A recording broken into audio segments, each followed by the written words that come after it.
Un loup dans le Bar-sur-Aubois, c'est bien possible. Hier soir, à la sous-préfecture de l'Aube, un expert de l'Office national de la chasse l'a confirmé. Sur 5 attaques de troupeaux de moutons autour de Colombey-le-Sec et Bar-sur-Aube, 4 correspondraient au mode opératoire du loup. Sur ces 4 dossiers-là, eh bien, on n'exclut pas la responsabilité du loup.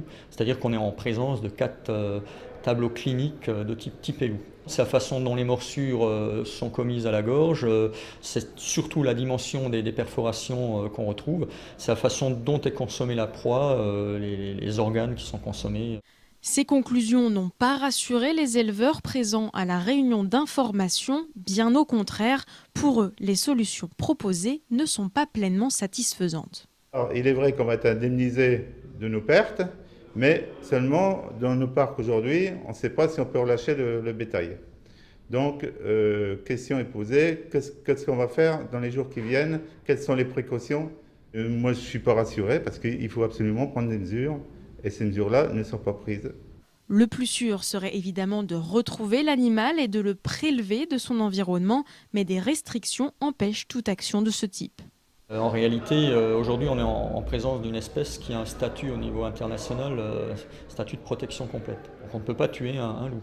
De fait, la seule option pour les éleveurs serait de protéger leurs bêtes avec des clôtures électriques ou des balustrades. Mais les experts s'accordent à dire que l'efficacité de ces mesures est loin d'être prouvée. Les éleveurs se sentent donc dans une impasse. Je m'inquiète et je pense que c'est un élevage qui se finira un jour. Si on ne peut plus ressortir les bêtes, l'élevage finira. On ne peut pas vivre avec des moutons à la maison en été, en hiver, ou bien alors mis à la disposition du loup. Si les brebis, elles, ne semblent toujours pas en sécurité dans les champs, le sous-préfet tient à calmer la psychose qui se répand dans les environs. On voit bien que quand on parle de loup, l'imaginaire collectif se met en route, mais je tiens à rassurer clairement la population.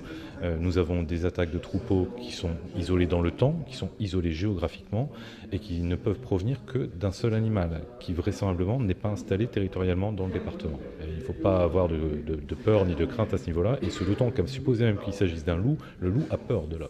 Les éleveurs touchés préfèrent pour l'instant garder leurs brebis à la bergerie au risque de souffrir à moyen terme du coût de la nourriture, de la charge de travail supplémentaire et de l'inexploitation de leurs terres.